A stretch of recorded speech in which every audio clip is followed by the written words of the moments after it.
안녕하세요. 신성관 목사입니다. 네. 네, 안녕하세요. 과학과 기독교의 독실한 이독실입니다. 네, 반갑습니다. 김상우 PD입니다. 사실 기독교에서 가장 중요한 신앙 중에 하나가 이제 구원, 외세에 대한 확신 뭐 이런 것들 이야기를 하잖아요. 근데 구원이 천국에 가는 것이라고 하는데 생각해보면 그 천국이 도대체 뭐냐, 그게 어디냐 이거에 대해서 누구나 아는 것 같은데 캐묻기 시작하면 그래? 천국 있다고 믿어? 근거가 뭐야? 근데 천국이 어디 있는 거야? 사실 다 알고 죽으면 천국 가, 구원의 확신 있어 이렇게 얘기하는데 정확히 신학적으로는 어떤 걸까요? 사실 우리가 천국 매우 중요한 주제고 우리 기독교에서도 어떻게 보면 그게 우리 신앙과 우리 종교의 목적지 그리고 목표인 것처럼 많이 부각되어지는 것 같아요. 그쵸. 그러니까 우리가 예수를 믿고 천국 간다. 이게 하나의 어떻게 보면 공식처럼 천국 가려면 예수를 믿어야 되고 그리고 지금 교회를 다녀야 된다. 이것이 하나의 공식화 되어진 것 같아요. 근데 말씀하신 대로 우리가 근원적인 질문, 그러면 그 천국은 도대체 어떤 곳이고 그걸 무엇을 말하는가? 이거 굉장히 중요한 부분인 것 같아요. 일단은 우리가 먼저 생각해야 될 것은 천국이라는 것의 어떤 표현을 누가 사용했는가라고 했을 때 신약 성경에서는 예수님께서 이 땅에 오셔서 세례 요한에게 세례를 받고 때가 찼다, 하나님의 나라가 가까이 왔다, 또는 천국이 가까이 왔다라고 말씀하신 부분부터 우리가 시작이 되어지는 것 같아요. 그러면 우리가 먼저 생각할 때는 천국 했을 때 우리가 떠올리는 이미지를 일단은 그 디폴트 세팅을 먼저 지우는 게 먼저인 것 같아요. 아, 그래요. 네. 예를 들어서 제가 천국이라고 했을 때 딱 떠올리는 게 중세시대의 어떤 한 그림. 네. 구름 위에 많은 성도들이 있고 황금성이 있는 금으로 된 집. 네. 근데 허다한 우리의 믿음의 선조들이 그렇게 생각했고. 거기서 우리를 응원하고 맞아. 이렇게 있다고 생각하면 또 감동이 좀 있었거든요. 좀 감동 파괴를 할 것 그렇죠. 같은데. 네. 뭐 모기도 없고. 네. 네. 지금 기껏 거기 가려고 지금 신앙생활 했는데 지금 감동 파괴할 것 같아서 좀 걱정은 되는데 성경에서는 진짜 그런 곳을 천국이라 말하는가를 먼저 살펴보는 게 중요하지 않을까 생각이 돼요. 두 번째 작업은 우리가 천국이라는 이미지를 떠올릴 때 그 천국이라는 단어와 그 용례를 지금의 세계관으로 천국을 떠올려서도 안 된다. 그 말은 무엇이냐면요, 예수님이 1세기 시대 속에서 제자들에게 또는 유대인들에게 천국이라는 말을 했을 때 그 사람들이 떠올렸을 천국의 이미지, 그렇죠. 그 사람들이 생각했을 천국의 단어의 용례를 먼저 우리가 생각해서 그것을 지금의 우리가 다시 한번 정립을 시키는 것이 중요한 것이지, 지금 우리가 떠올리는 천국의 이미지나 그런 용례로 그 천국을 파악해서는 안 된다. 맥락이 네. 중요하다. 이게 지금 요 이야기는 중요해서 저희 방송에서 이제 계속 언급이 되고 있습니다만 만약에 지금 2021년을 사는 우리가 보고 해석할 수 있게 성경이 쓰여졌고 우리를 위해 예수님이 말씀하셨다라고 하면 되게 이상해지는 거예요. 당시 예수님의 제자들, 초대교회 성도들, 거기다 수많은 그 중세 그 정말 믿음을 키워나갔었던, 지켜나갔던 그 수많은 성도들이 사실은 이상한 상상도 못하는 암호화된 이야기를 했다는 거잖아요. 사실 성경은 그렇게 보면 안 된다라는 것이 우리가 지금 이야기하고 있는 이 대화의 그 독실한 대화의 핵심 중에 하나인 거죠. 성경을 해석하는 방법에 대해서는 다시 한번 저희가 맞습니다. 다뤄보겠습니다만 네. 그 당시 그 화자가 무엇을 의도하고 무엇을 적었는가, 그리고 그 시대의 사람들이 맞습니다. 어떻게 떠올렸었는가, 그거를 반드시 우리가 봐야 되고 거기서부터 우리가 해석을 시작할, 성경 해석을 시작할 수 있다, 이 말씀하신 거죠. 맞습니다. 네. 이럴 때 이런 표현을 쓰죠. 자네 신학해볼 생각 없나?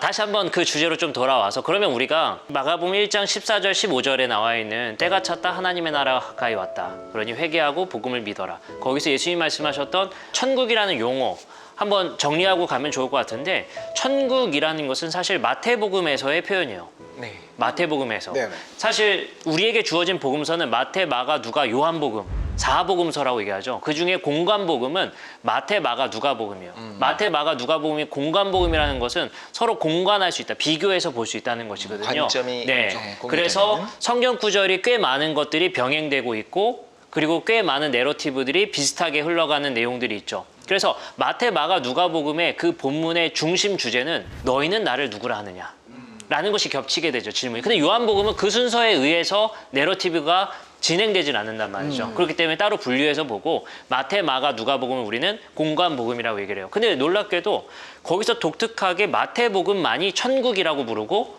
마가복음과 누가복음은 하나님의 나라라고 용어를 쓴단 말이죠. 오.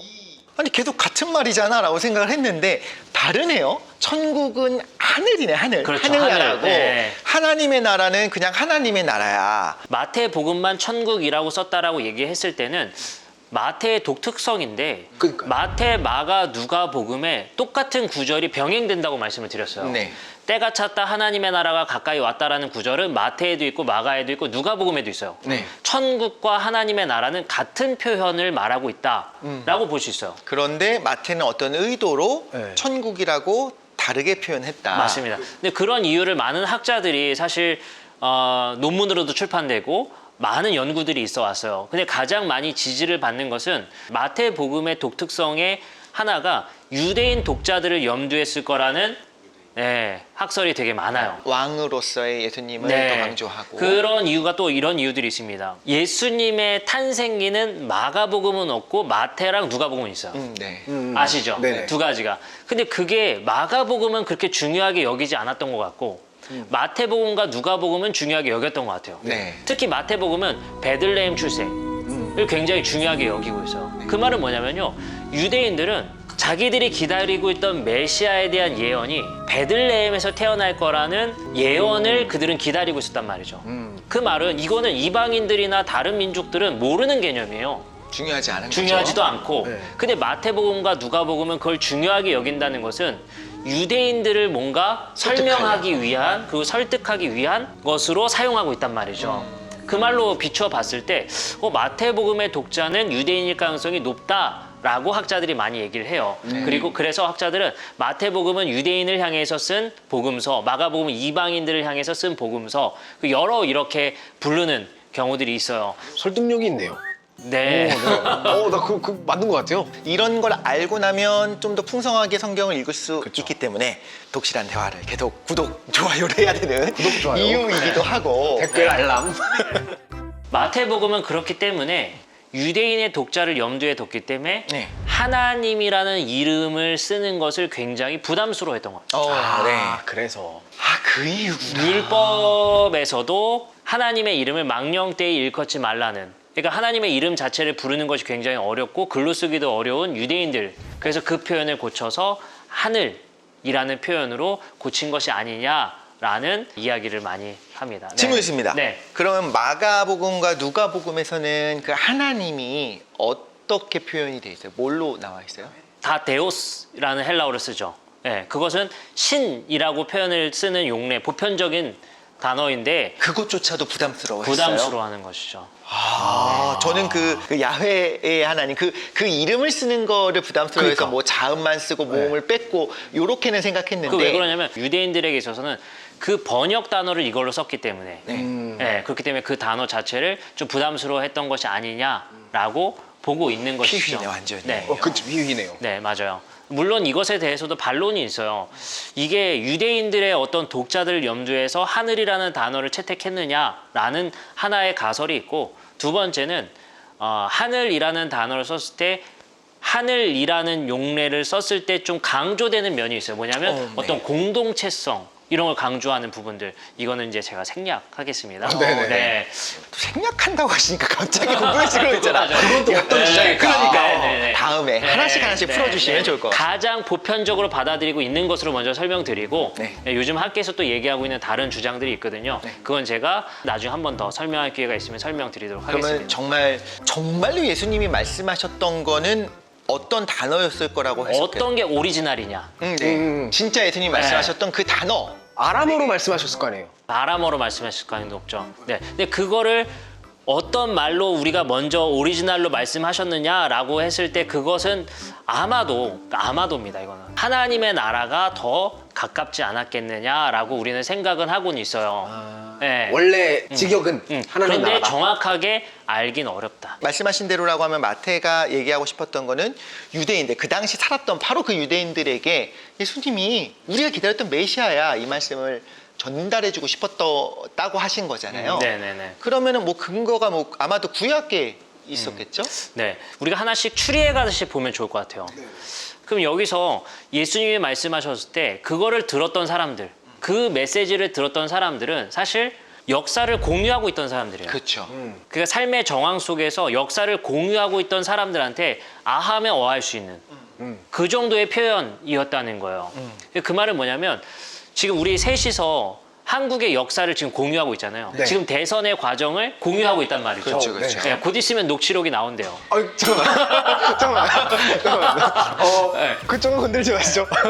내가 너무 부담이 되는데. 무슨 뭐나 말 안 하는데. 네네. 왜요? 아니 녹취록이 나온대요. 누구 녹취록인지 모르잖아요. 아유, 막- 근데 지금 우리가 뭔가를 한 가지 똑같은 이미지를 떠올렸을 것 같아요. 네. 그 말이 뭐냐면 우리 역사를 공유하고 있으니까 제가 이런 표현을 쓰니까 갑자기 안 된다고. 네. 이렇게 우리가 아하면 어할 수 어할 있도록 수 있는. 어할 수 있는 역사를 공유하고 있기 때문에 예수님이 이 땅에 오셔서 때가 찼다 하나님의 나라가 가까이 왔을 때 왔다는 말씀을 하셨을 때 우리처럼 물음표가 뜨는 게 아니라 다 알아. 다 듣는 아는 사람들은. 내용. 너무나도 쉬운 내용이고 너무나도 다 기다리고 있던 내용이었다는 거야. 맞아. 궁금하면 성경에는 되묻거든요. 근데 이런 말씀에는 되묻는 게 없어. 아, 네. 아무도 궁금한 게 아닌 거야. 네, 다 아는 맞아요. 거지. 다 뻔히 아는 네, 거죠. 아주 뻔한 얘기인 거예요. 곧 있으면 방송된다는 녹취록.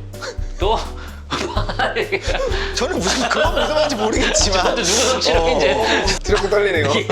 그럼 우리가 한번 생각해야 될 게 어떤 역사적 공유가 있냐. 네. 이걸 같이 생각해봤으면 좋겠어요. 네. 한 가지 중요한 근거 구절이 있는데요. 느헤미야서 9장 36절, 37절이 굉장히 중요한 근거 구절인 것 같아요. 근거라는 표현보다는 그들의 삶의 정황, 그들의 아이덴티티, 정체성을 파악하는 데 굉장히 중요한 구절이에요.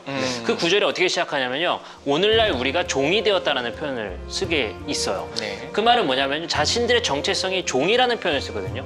느헤미야서 자체가 바벨론으로 포로로 끌려갔고 그리고 그들이 다시 귀환한 다음에 쓰인 책이에요. 네. 느헤미야서 그 내용의 시기 자체가. 네. 그래서 돌아와서 본국에서 성벽을 재건하는 이야기가 느헤미야서란 말이에요. 근데 놀랍게도 그들은 바벨론에서 돌아왔는데 자신들의 정체성이 여전히 종이라는 거예요.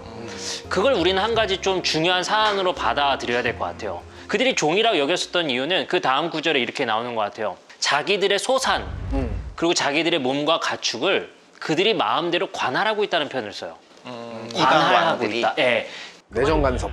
네, 맞습니다. 내정 간섭. 네, 돌아왔지만 땅도 회복했지만 여전히 우리의 것을 그들이 마음대로 통치하고 있고 관할하고 있단 말이죠. 근데 그거를 이방 왕이 그것을 하고 있다고 얘기를 해요. 그 말은 자신들이 11조를 하나님께 드릴 수 있는 것이 아니라 이방 왕들이 가져가고 있고 우리의 몸의 규정, 우리가 살아가는 삶의 양식을 하나님이 규정하고 하나님의 말씀대로 살 수 있는 것이 아니라 그들의 법대로 여전히 살아갔어야 됐다는 거예요. 네네. 그렇기 때문에 그들이 자신들의 정체성을 종이라 여겼던 것은 우리의 통치자가 누구인가가 중요했던 것 같아요. 사실 우리가 일제강점기를 겪었기 때문에 그냥 당연하게 느껴지기도 해요. 그렇던 상황에서 우리가 당연히 같은 생각을 했을 것 같다는 생각이 들어요. 말씀하신 예에서 우리가 가장 기다렸던 게 뭘까요? 광복이죠. 광복이죠. 독립, 광복. 그러니까 이 역사적 공유를 예수님 시대까지 공유하고 있었던 거예요.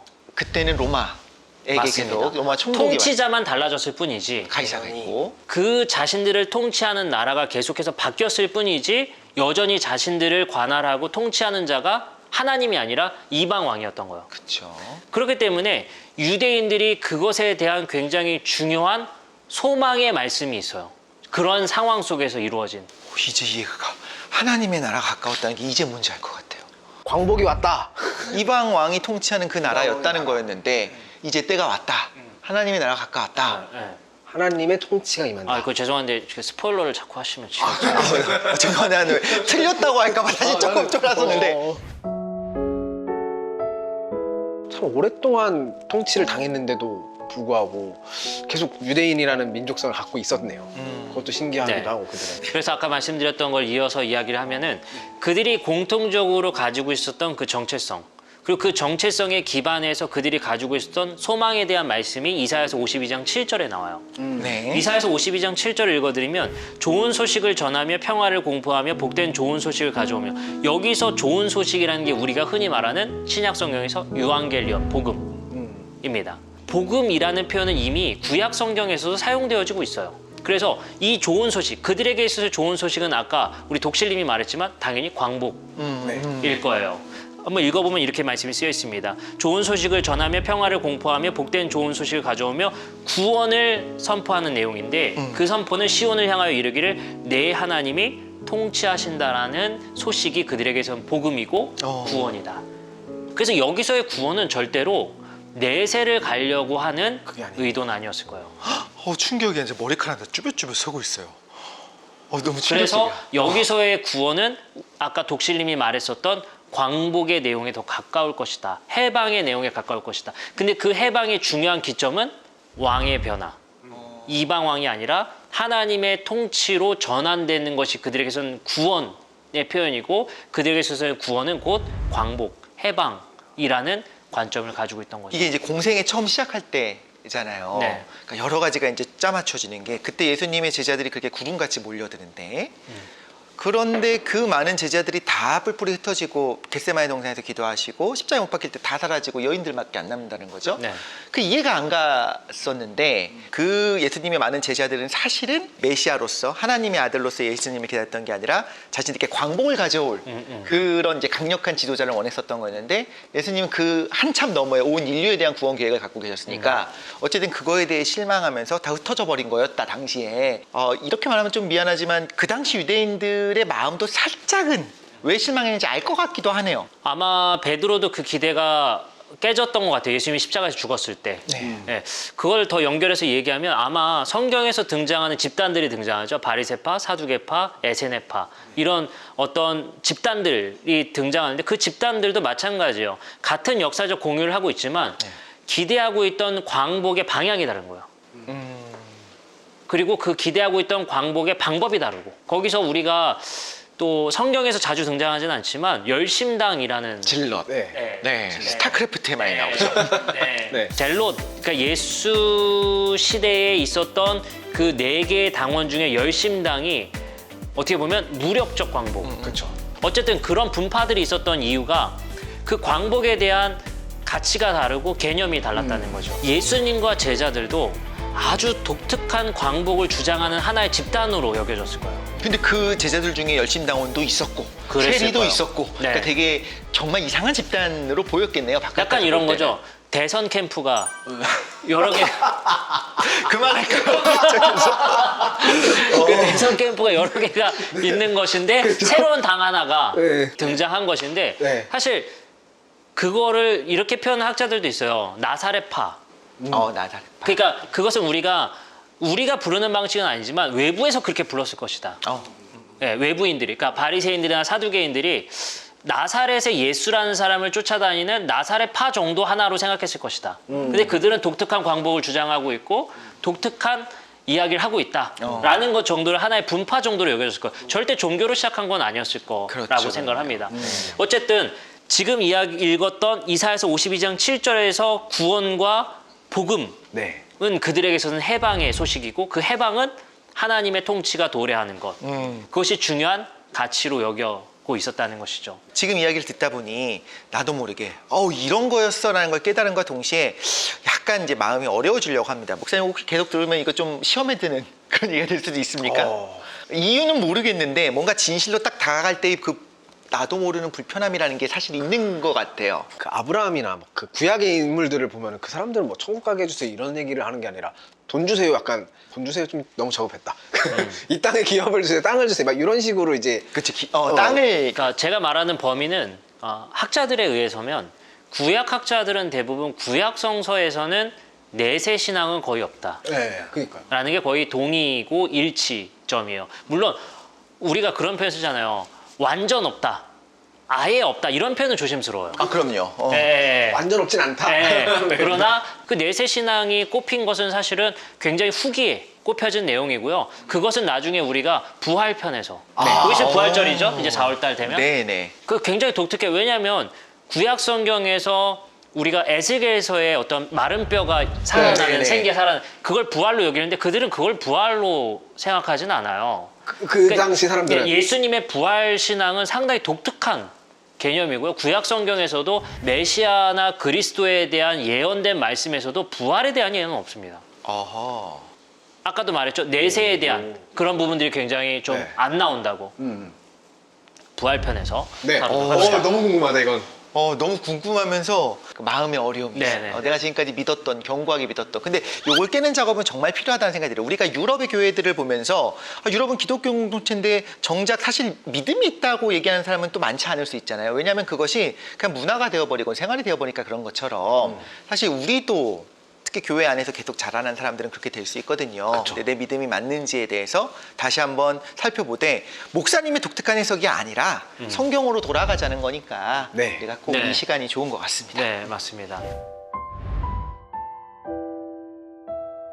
이제 예수님이 말씀하셨던 하나님 나라로 돌아오시죠. 네. 지금 우리가 정리한 그들의 삶의 정황과 역사적 공유를 우리가 했던 것 같아요. 이제 예수님께서 이 땅에 오셔서 세례 받으시고 말씀하신 게 때가 찼다. 하나님의 나라가 가까이 왔다. 네. 근데 그 소망을 어떻게 하나님의 나라라는 표현으로 했냐는 거예요. 다시 말해서 때가 찼다. 하나님의 나라가 가까이 왔다라는 표현을 제가 의역해서 말씀드리면 때가 찼다. 너희가 기다리고 있던 하나님의 통치가 도래했다. 대부분의 사람들은 하나님의 나라, 어떤 네이션, 그러니까 하나님이 이 땅에 어떤 새로운 너희들이 갈 수 있는 공간을 창조해냈다. 라는 표현으로 많이 생각하는, 받아들이는 경우도 있다는 거예요. 그럼 하나님의 정부 조직이 들어선 나라, 약간 시온주의 같은 건가요? 그런 느낌으로도 받아들일 수 있고, 우리가 아까 얘기했었던 하늘나라, 하늘에 있는 하늘에 있는 어떤 공간의 나라. 그래서 여기가 바뀌는 게 아니고 네네네. 다른 무언가가 있다. 그래서 참 재밌는 게 예수 믿고 하나님의 나라 가세요라는 표현을 안 써요, 잘. 예수 믿고 천국 가자라는 표현을 많이 쓰죠. 그쵸. 네. 그 말은 뭐냐면 사실 하나님의 나라라는 표현으로 쓰면 우리가 생각했었던 그 이미지가 어색해져요. 지금 말한 대로. 그러나 천국이라는 이미지를 쓰면 예수님이 너희가 갈 천국을 이 땅에 가지고 왔다. 네. 천국을 갈 수 있도록 해줄게. 어떻게 천국 가는지 가르쳐줄게. 이런 내용으로 해석이 된단 말이에요. 이건가요, 그럼? 천국은 우리가 가는 곳이고 하나님의 나라는 여기 만들어져야 되는 곳이고 그러니까 우리가 보통 얘기할 때는 예수 믿고 천국 가세요지 예수 믿고 하나님 나라 만듭시다라고는 안 한다는 거죠. 네. 그래서 사실 아까 우리가 처음으로 돌아가면 천국과 하나님의 나라는 같은 표현이라고 말씀드렸어요. 네. 그러면 천국이라고 쓴 이유 자체가 아까 우리가 전제했던 것은 하나님이라는 표현을 쓰기 어려웠었기 때문에 부담스러웠기 때문에 천국이라는 표현을 고쳐 썼을 뿐이지 네. 하나님의 나라를 의미한다고 했어요. 하나님의 통치. 네, 그러면 하나님의 나라라는 의미의 나라는 헬라어로 바실레이아라고 표현을 하거든요. 네. 그 바실레이아는 사실 통치의 의미가 강해요. 옛날에는 국경 이런 것들이 많지 않았잖아요. 그렇죠, 그렇죠. 그러면 내 나라는 어디까지야? 내 통치의 영향이 미치는 곳까지야. 라고 볼 수 있어요.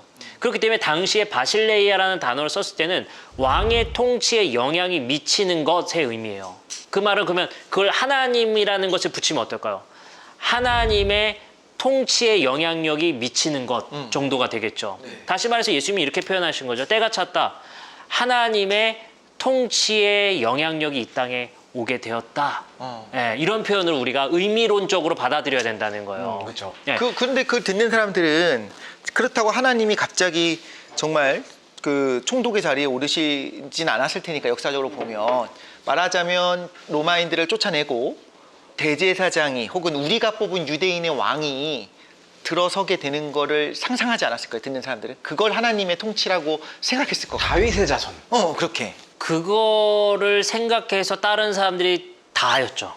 제자들 포함 많은 무리라고 표현되는 사람들은 대부분 제가 봤을 때는 그런 것 같아요. 그 대성 캠프에 네, 어디에 내가 가입을 해야죠. 네. 가입을 해서 누가 왕이 될지 지금 누가 왕이 될 관상인지 지금 그렇죠. 관상이라는 표현 좀 그렇죠. 지금 이런 시간에. 우리 관상보다는 줄을 잘 서야죠. 네. 네, 그러니까 줄을 잘 서서 누가 대통령이 될지를 내가 판단해야 되는 거잖아요. 그렇죠. 내가 그거를 판단해서 들어갈 때 사실 많은 사람들이 예수상을 바라본 게 지금 말씀하신 대로 로마를 정복하고 그곳에 예수가 실제로 왕이 될 거라고 기대했던 것 같아요. 왜냐하면 예수님의 제자들의 어머니가 치맛바람이 일은 거예요. 누가 당신의 우편에 좌편에 설 수 있겠습니까? 이거 왜 싸웠겠어요? 누가 국무총리? 네. 좌의정 우의정. 네, 누가 비서실장 정도 될 수 있습니까? 이거 물어보는 네. 거랑 똑같은 거죠. 그렇죠. 정작 예수님 양쪽에는 죄인들. 죄인들이 도둑들이 있었는데. 그래서 아마 베드로도 칼을 뽑지 않았나 싶어요. 예수님을 잡으러 왔을 때. 그런 것들에 대한 기대가 있었고 언제든지 칼을 뽑을 준비가 돼 있었던 게 베드로의 모습에서도 등장하게 되죠. 그때 많은 사람들이 오병이어 사건 그리고 나병 환자를 고치고 여러 병을 고칠 때 예수에 대한 기대는 점차 높아졌을 거예요. 그렇죠. 저 사람이라면 혹시? 그래서 실제로 마태복음 말씀에 보면 예루살렘으로부터 바리새인들과 서기관들이 와서 예수를 찾아와서 한번 보게 됩니다. 그리고 질문하는 게 뭐예요? 왜 당신들의 제자는 장로들의 전통을 지키지 않습니까? 묻죠. 그 말이 뭐겠어요? 혹시 이 사람이 우리랑 같은 배에 탈 수 있을까?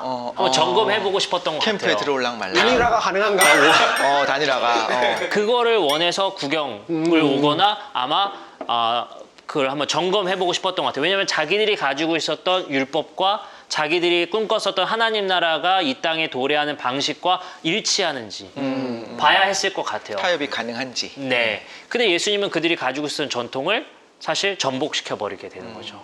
아마 그때부터 자신들의 종교적 기득권, 자신들이 창출할 하나님 나라와 대치되는 개념으로 바라보는 것이 아닌가 생각이 들어요. 예수가 말한 하나님의 나라, 하나님의 통치는 그런 것이 아니었다. 그 넘어서의 무언가가 있다라고 제자들에게 알려주고 싶었던 것 같아요. 그 말을 우리가 어떻게 생각할 수 있냐면요.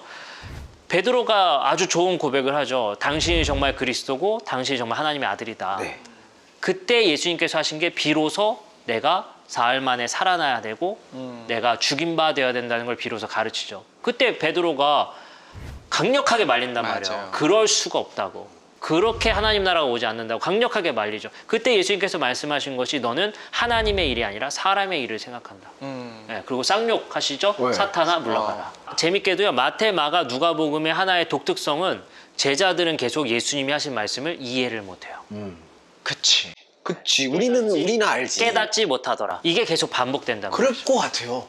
다들 지금 독립에 모두가 다 으쌰으쌰 하고 있는데. 그렇지. 우리 지도자가 딴소리예요. 근데 인류 구원을 생각하고 뭔 계시니까. 그렇죠. 여기까지는 그러면 예수님의 당시의 말씀을 듣고서 제자들과 그때 유대인들이 어떻게 이해했는지 그리고 왜 배신을 했는지 제자들이 여기까지도 다 이제 연결이 됐어요. 그런데 이제 정말 인류 구원의 정말 큰 그림으로 우리가 이제 성경을 바라볼 때 그럼 진짜 예수님 말씀하셨던 그 하늘나라는 뭐예요? 그럼 없는 거예요, 천국이?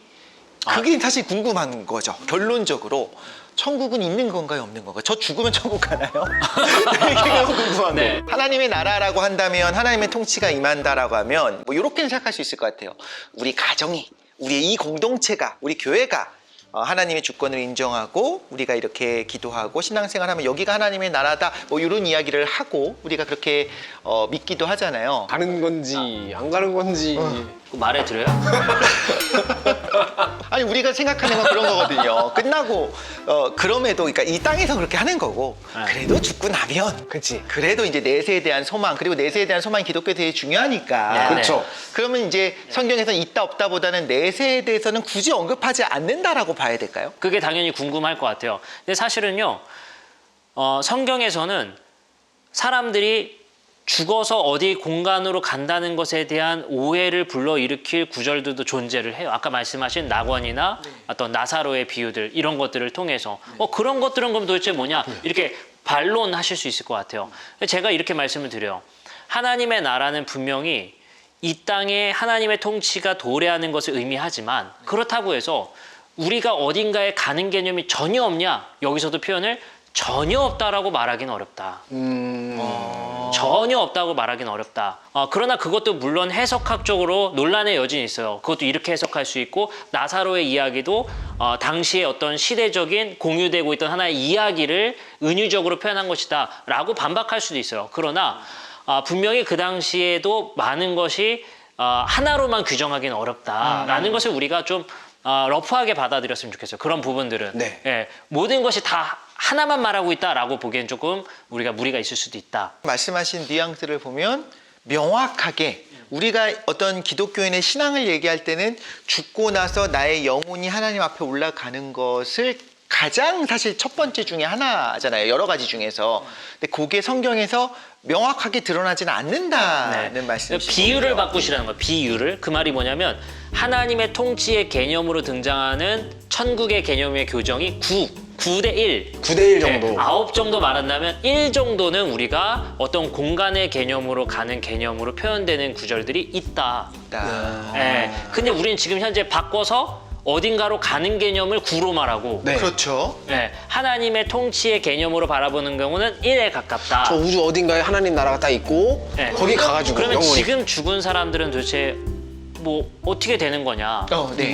그럼 어떻게 되는 거냐라고 생각하실 수가 있을 것 같아요. 종말적으로 보면 종국에는 종말적으로 보면은 분명히 하나님의 나라는 이 땅에 도래해서 이 땅이 하나님 나라로 완성되는 것을 얘기해요. 요한계시록은.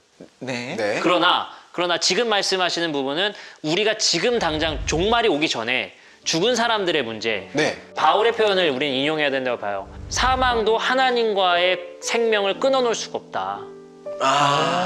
그 말은 맞아. 뭐냐면요. 그 구절이 있죠. 공간을 중요치 않아요. 바울이 중요하게 여기는 건 우리가 어디 가 있냐 뭐 있냐 그거는 계시를 통해서 우리에게 성경을 통해 말씀하고 계시질 않는 것 같아요. 어느 구절에 이렇게 돼 있다라고 분명하게 저도 말씀드리기가 어려워요. 그러나 분명한 것은 죽어도 사망도 우리와 하나님의 생명의 관계를 끊어놓을 수 없다. 그러니까 결국에는 네. 우리가 요한계시록 21장 1절과 2절의 말씀에 보면은 거룩한 성 새 예루살렘이 하늘로부터 내려온다고 그래요. 예수님께서 가르쳐 주신 기도를 잘 생각해 보면요. 하늘에 계신 우리 아버지여 이름이 거룩히 여김을 받으시면 나라가 임하시오며. 임하기를 기도하라는 거예요. 네. 근데 그게 방금 전에 말씀하셨던 그 내용. 이미 이 땅이. 이미 예수 그리스도의 통치로 이미 이 땅에 하나님의 나라는 임했지만 네. 네. 또 임해. 아직 완성되진 않은 거예요. Already but not yet. 우리 안에 악한 마음도 생기고 그렇죠. 우리 이 공동체 안에서도 기독교 공동체 완성되지 안에서도 않은 거야. 안 좋은 일들도 네. 있고 범죄도 있고. 네. 그러면 요 다음 시기는 뭐냐? 예수님께서 재림하셔서 완성하시겠죠.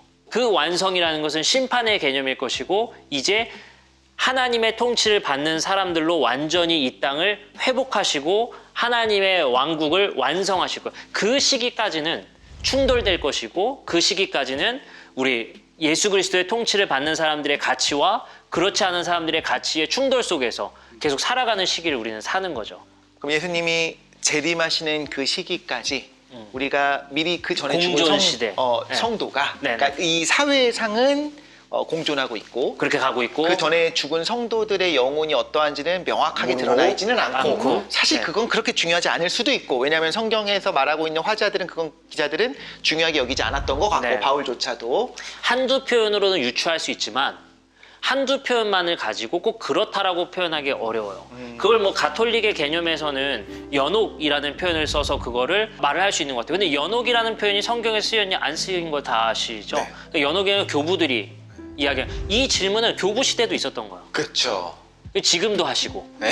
네. 2000년 동안 들은 질문이에요. 그러네요. 그걸 좀 성경에서 분명히 말씀하셨으면 좋았을 텐데 그러니까요. 예, 우리에게 아직도 질문하도록 상상하도록 만드시는 것 같아요. 뭐 그 낙원이든 연원이든 거기는 모르겠고 그럼 모른다. 오케이. 네. 몰라. 네. 그런데 어쨌든 우리 네. 사도신경 보면 몸의 부활과 영원히 사는 것을 네. 믿잖아요. 네. 영생. 영생, 뭐 영원히 다시 사도신경 사는 뭐 여러 것과 가지 있고 뭐 니케아 콘스탄티노폴리스 신경에서도 그런 얘기가 나오고 그럼 우리는 결국 부활은 한다는 거. 영원히 살긴 한다는 거잖아요. 몸은 부활한다는 죽은 거를 자의 부활은 이루어지는 거죠. 그건 명확하게 성경에서 드러나고 드러나죠. 있죠. 그래서 사실 납골당 같은 것도 사람이 중세 납골당 같은 거 사람이 얘가 부활을 해야 되니까 태우면 안 되는 거야. 예전에 그런 네, 얘기가 그래서 땅에 있었어요. 묻고 부활하면 거기서 부활하면 나오라고. 네, 거기서 걸어 나오라고 이런 것도 있고. 초반에 그런 얘기는 들었던 것 같아요. 우리나라에서도 화장을 좀 꺼렸던 이유가 몸이 다시 살아나야 되는데 그치. 이렇게 빻아가지고 이렇게 뿌리잖아요. 그러면 이제 쉽지 않을 거다라고 생각했었던 그런 게 있었다는데 부활을 하려면은 좀 살점이라도 남아 있고 그래야 될 것 같고. 아, 나 이거 대화 못하겠네. 그런 이야기가 있었던 것 같아요. 그런 네. 건 있다. 그리고 우리가 그렇다는 건 아니고 이게 또 한데 제가 그 통계를 봤는데 기독교인들이 몸의 부활을 많이 안 믿고 생각보다 그거에 대한 관심이 별로 없고 우리 영생은 많이들 생각하는데 몸의 부활을 믿느냐라는 질문에는 생각보다 많은 분들이 그거는 모르겠다라고 대답하는 분들이 근데 많더라고요. 아까 이제 농담으로 말씀하셨지만 사실 실제로 우리가 이스라엘 예루살렘에 가보면요. 초기 그리스도인들의 그 시체와 무덤이 대부분 예루살렘에 집중돼 있어요. 거기 성전 자리 근처로 굉장히 많은 무덤이 있어요. 왜냐? 예수님이 거기로 재림하실 거고 1번으로 부활하고 부활하고. 싶다. 그래서 거기에 무덤이 굉장히 많거든요. 그런 사고랑 똑같은 거죠.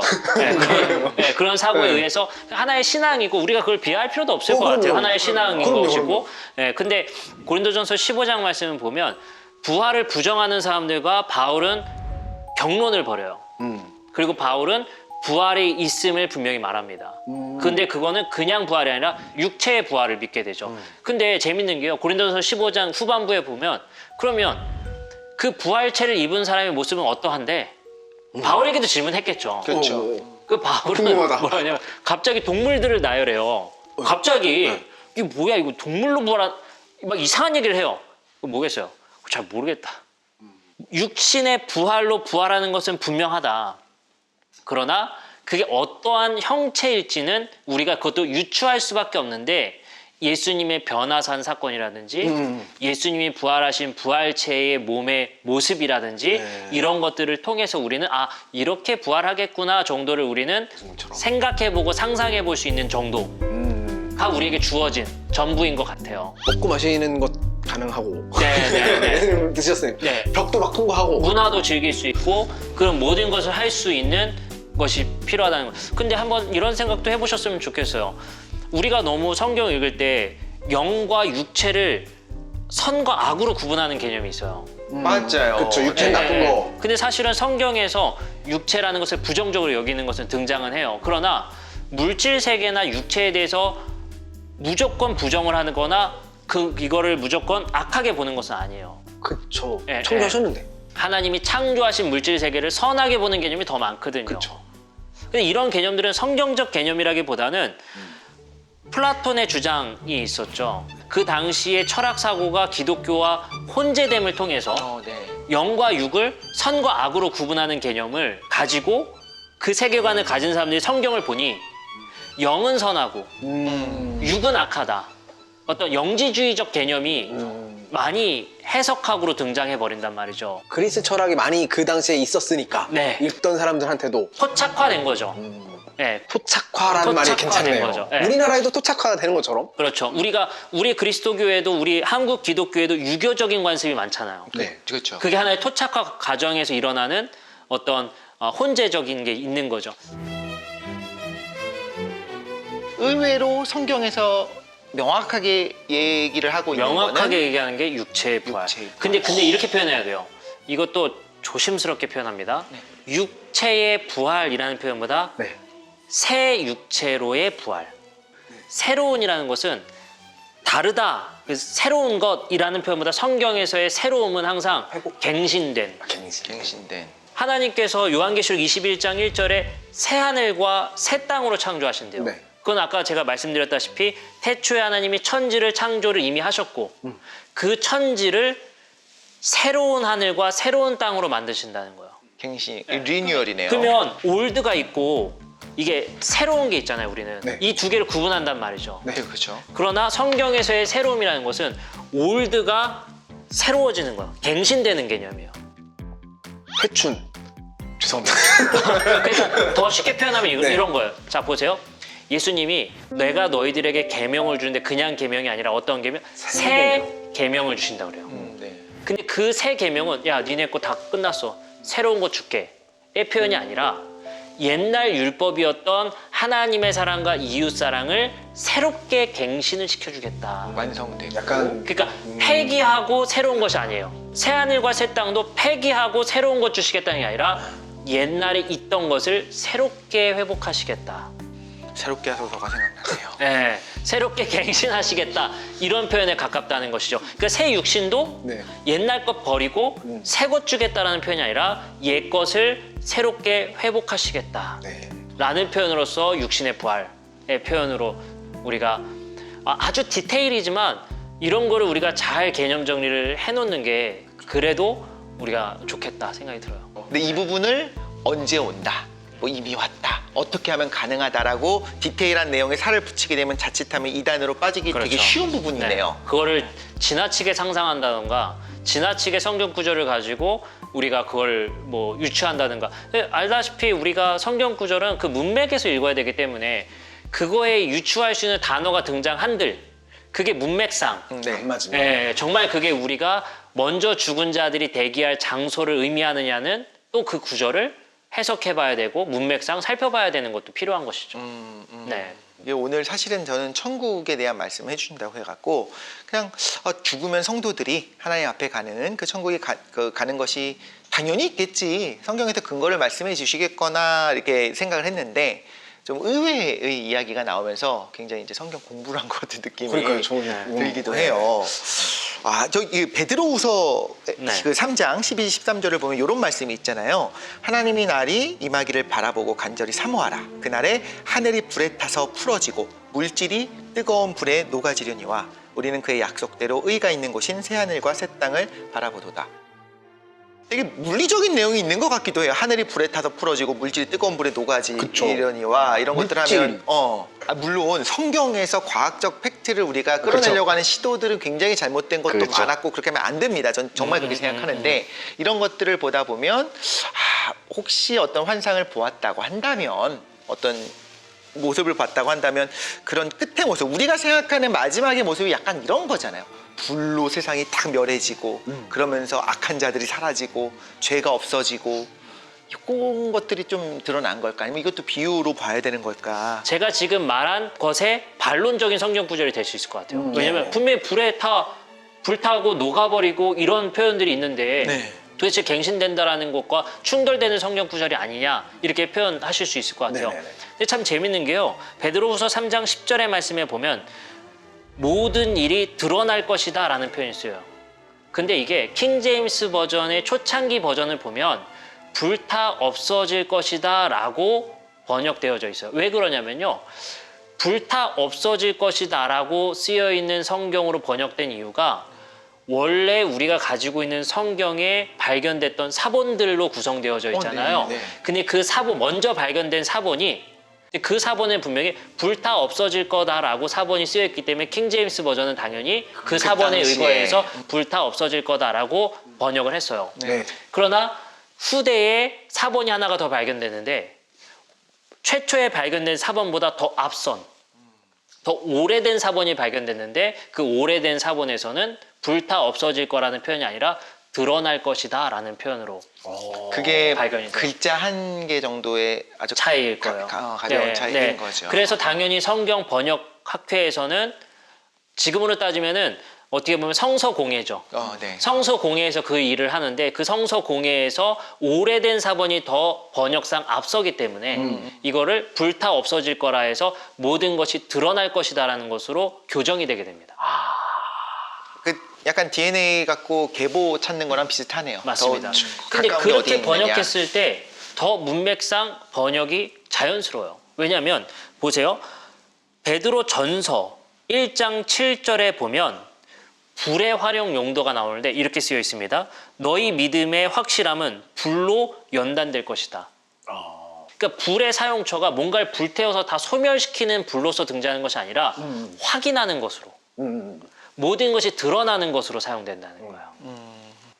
불타 없어질 거다라는 동사에 타버리다라는 표현이 아니라 드러날 것이다라는 것으로 불의 용도를 쓰고 있다는 거예요. 횃불을 사용해서 보여주는 것처럼. 맞습니다. 긍정적인 표현인 거예요. 네, 그러니까 약간 이런 표현으로 보시면 돼요. 베드로 사도가 썼던 이 편지에서의 의도는 이런 것 같아요. 불이 떨어지는데 그 불의 용도는 소멸시키고 다 말살시키고자 하는 불이 아니라 이 불이 떨어지는 순간 우리가 잘한 것과 못한 것, 악인과 선인이 드러나게 되는 불일 거라는 모든 거를 일단 목사님의 개인적인 의견이 아닌 네, 아닌 지금 이제 그 신학 사본학회에. 사본학회에 네, 이거는 제 의견이 아니라 이미 굳어진 저 지금 개혁계 정도 그렇게 나와 그렇게 있잖아요. 나와 있고요. 세 번역도 그렇고 이미 그 사본을 다 택했기 때문에 이미 그렇기 네, 때문에. 네, 네. 근데 이런 거 있잖아요. 그날이 도래하는데 그 예수님도 말씀하셨어요. 두 명이 들에 있다가 한 명이 이렇게 다 네. 가고 한 명은 남고 어떤 여자들 막 한 명 버려지고 한 명 데리고 가고. 근데 그 말씀이 이렇게 쓰여 있어요. 그때 두 사람이 밭에 있을 터이나 하나는 데려가고 하나는 버려둘 것이다. 두 여자 맷돌을 갈고 있을 터이나 하나는 데려가고 하나는 버려둘 것이다. 데려감과 버려둠이 등장해요. 네. 뭐 선한 사람들은 들려 올라가서 분리되고 그렇지. 휴가. 악한 사람은 남겨지고 뭐 이런 표현 아니냐. 근데 이게 참 재밌는 게요. 그 바로 앞 구절을 보면 39절에 이렇게 쓰여 있어요. 새 번역에 홍수가 나서 그들을 모두 휩쓸어 가기까지 그들은 아무것도 알지 못하였다. 인자가 올 때도 그러할 것이다. 하고 데려감과 버려둠이 등장하거든요. 근데 여기서 하나 표현이 있어요. 홍수가 나서 그들을 모두 휩쓸어 가기까지라는 표현이 있어요. 홍수가 나서 물로 다 휩쓸어 가잖아요. 근데 이 놀랍게도 이 휩쓸어 가다는 게 심판의 표현이잖아요. 네. 그죠? 휩쓸려 간 거예요. 근데 휩쓸려 가다라는 표현과 똑같은 단어가 데려가다요. 아 그래요.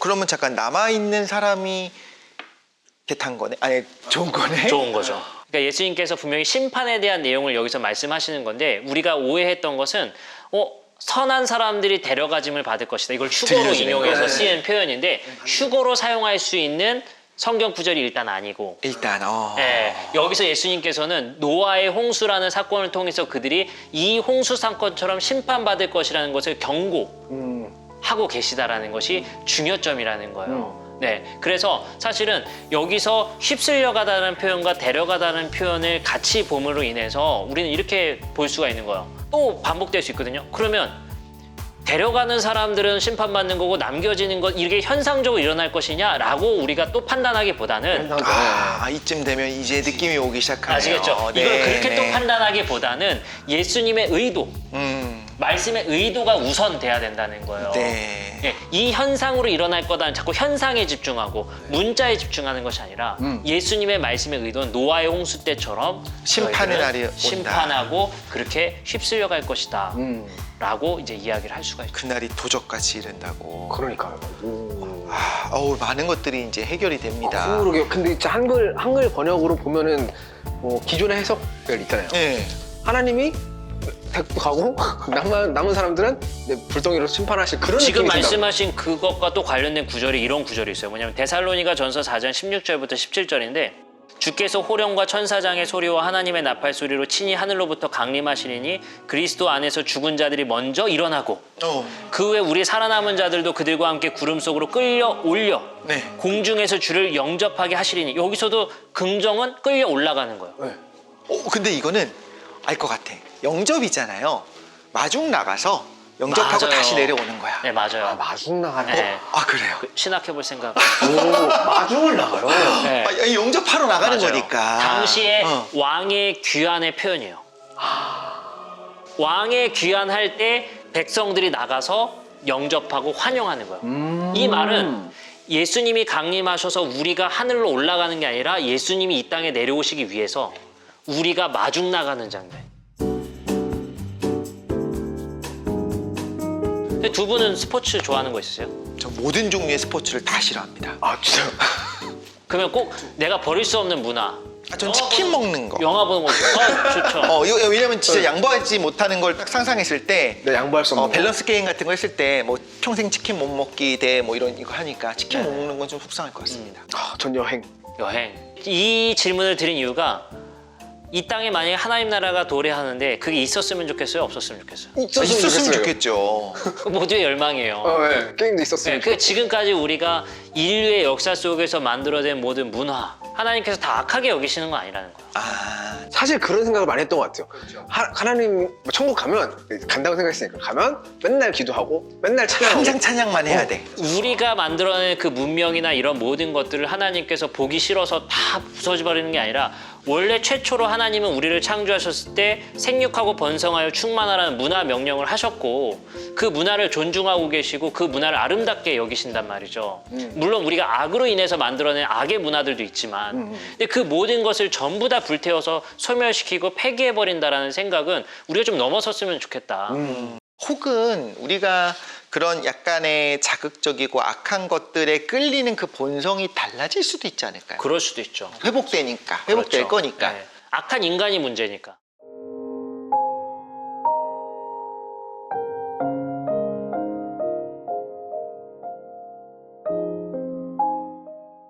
오늘은 사실 독실한 대화라기보다는 목사님 계속 호시탐탐 노리시는 그쵸, 신성한 대화 편이었던 것 같은데 아주 만족스럽습니다. 신성한 대화. 저희가 저희의 질문들 때문에 정말 피곤해 하시는 게 처음이랑 다르게 다크서클 좀 생겼어요. 궁금한 거 많았는데 내가 많이 참았어요 그래도. 저는 되게 신선했습니다. 어떤 부분이 신선했냐면 이제 저도 모태 신앙이고 자라다 보니까 나름 이제 성경 공부를 또 하면서도 제가 가지고 있었던 의문들도 많이 있었어요. 근데 그거에 대한 해결을 나름대로 하면서 했었는데 어렸을 때는 제가 되게 디테일에 꽂혔었어요. 아니 왜 이게 달라? 정말 꽂혔던 정말 별거 아닌 디테일 중에 하나가 어떤 게 있냐면 야곱의 전부 다 이집트로 가잖아요. 요셉을 따라서. 그때 가족이 몇 명이었는지가 70명이라는 데가 있고 75명이라는 데가 있어요. 그게 달라요. 이것까지도 꽂힌 거야. 그러면서 이게 사실 비판의 대상이 돼요. 성경이 얼마나 자기 모순으로 가득 차 있는데 되게 기독교인들은 피곤한 스타일이네요. 성경을 믿느냐. 맞아요. 다윗이 골리앗을 다윗이 죽였냐 에라난이 죽였냐. 이게 피곤한 게 왜 그러냐면 나름의 변증가 같은 거예요. 그치. 이걸 갖고 너희들은 말도 안 되는 자기 모순에 빠져 있는 거를 믿잖아라고 했을 때 그거에 대해 제가 반론하고 반론하고 싶으니까 네. 내가 먼저 설득이 돼야 되니까. 그런데 오히려 조금 더 나이가 들다 보니까 예전에 제가 그런 질문을 퍼부었을 때 전도사님이 대답해 주셨던 게 생각이 나요. 나중에 크게 되면 많은 부분에 있어서 시야가 바뀌면서 알게 되는 게 있을 거라고. 근데 그게 뭔지 조금씩 알 것 같은 거예요. 그러면서 오늘 또 어디서도 들을 수 없는 독실한 대화, 신성한 대화 아니고 독실한 대화 하면서 많은 것들을 배워가게 됩니다. 어떠셨어요, 피디님? 저도 이제 말씀하신 것처럼 커가면서 우리가 이 채널을 하면서 또 알아가시는 것 같기도 하고. 그러니까요. 네. 그리고 제가 또 지금 몇 회 했지만 계속 어떻게 보면 우리 안에서 계속 나오는 얘기가 모르겠다. 모른다는 걸 알자. 인정하자. 모르면 어떠냐. 이런 얘기잖아요. 그런데 모를 경우에는 우리가 불안할 수 있어요. 맞아요. 인간은 불확실성을 두려워하기 마련이잖아요. 근데 아까 말씀하셨던 성경 구절 중에 뭐 천사도 뭐 하늘의 어떤 권세도 하나님의 사랑의 소리를 끊을 수 없어. 뭐 죽음도 이 얘기가 우리를 불안하지 않게 해주는 성경 구절이 아닌가라는 저는 개인적인 생각을 해봤습니다. 많이 불안할 수 있지만 모르기 때문에 우리가 알 수 없기 때문에 불안하지만 백날 불안하고 모르겠어도 결국에 하나님한테서 우리는 끊어지지 않는다. 요거를 가지고 가면 좋지 않을까 이런 생각을 해봅니다. 그게 되게 저도 은혜가 됐던 게 거기에 사망뿐만 아니라 천사가 나오잖아요. 그쵸, 그 구절에 맞아요. 어떻게 천사조차도 끊을 수 없다. 하나님의 사랑에서 우리를 끊을 수 없다. 이게 되게 위안이 됐었던 것 같아요. 목사님 많이 피곤하셨을 텐데 어떠셨는지 한번. 근데 저는 하나님 나라에 대해서 오늘 설명하면서 항상 이런 이야기를 많이 해요. 뭐냐면 하나님 나라는 우리가 죽어서 가는 게 아니라 이 땅에 도래하는 하나님 나라가 왜 중요한지가 오늘 우리가 살펴봤던 내용의 핵심이 아닐까 생각이 돼요. 우리가 죽어서 가는 하나님 나라의 신앙만 가지고 있다면 이 땅은 어떻게 돼도 상관없고 이 땅이 훼손되고 이 땅에 내가 하나님만 잘 믿고 결국엔 이 땅은 내가 잠시 거쳐야 할 나그네일 뿐이지 결국엔 우리가 떠서 다른 곳에 갈 것이기 때문에 이 땅에서의 삶의 책임은 생기지 않는다라고 대충 생각이 살아도 되거든요. 되죠. 네. 그러나 이 땅에 도래할 하나님 나라라고 하면 하나님께서 이 땅을 회복하실 그 사역에 우리는 동참할 수 있다. 그래서 고린도 후서에서는 하나님과 함께 일하는 자라는 표현이 등장해요. 네. 그 말은 저는 이 땅에서 우리가 열심히 교회 생활하는 것에 급급한 이유가 죽어서 천국 가기 위해서가 아니라 하나님이 이 땅에 도래시키고자 하는 그 하나님 나라의 사역에 동참함을 통해서 이 땅에 하나님 나라를 세우기 위한 그 사역에 동참하는 것이고 우리의 선교가 그래야 되고 우리의 삶의 방향이 그래야 되겠다 생각이 들어요. 근데 그 하나님 나라는 교회에 국한된 것이 아니라 결국엔 예수의 통치의 영역이기 때문에 가정에도 학교에서 직장에서 하나님의 나라를 세우기 위한 열심이 우리에게도 필요하겠다. 그만큼 우리의 삶의 책임, 사회적 책임 이런 것이 우리에게 조금 더 강화되는 신앙으로 될 수 있다. 그 두 개가 계속 분리되는 것 같아요. 많은 청년들이. 결국엔 교회에서 말하는 사랑은 하라고 했으니까 어떤 목적 의식이나 동기부여 없이 예수님이 말씀하셨으니까 이웃 사랑하래 해서 사랑하는 정도가 아닐까 생각이 들어요. 형제자매라고 부르는 것도 좀 비슷할 수 있겠네요. 그럴 수 있을 것 같아요. 그러나 그 하나님의 거대한 그림과 그 거대한 계획 안에 내가 동참하는 것, 그것으로 전환됐을 때 우리의 삶의 제자도, 그리고 우리의 삶의 신앙, 그리고 우리가 왜 그렇게 살아야 되는지가 우리가 분명해질 수가 있겠다 생각이 좀 듭니다. 그러면 다음에는 더 흥미로운 주제 이미 많이 쌓여 있습니다. 어떻게 한 번 하나의 주제를 해결할 때마다 한 5개씩 쌓이는 것 같지만 계속 추가가 돼요.